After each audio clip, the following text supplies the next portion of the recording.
Hoću da te pošaljem na jedan zadatak.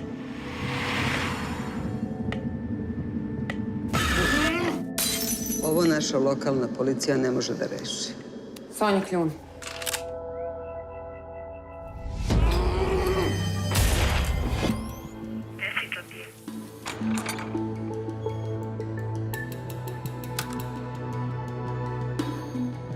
Ti bar znaš kako ovaj svet funkcioniše. Mama, smo mi lude?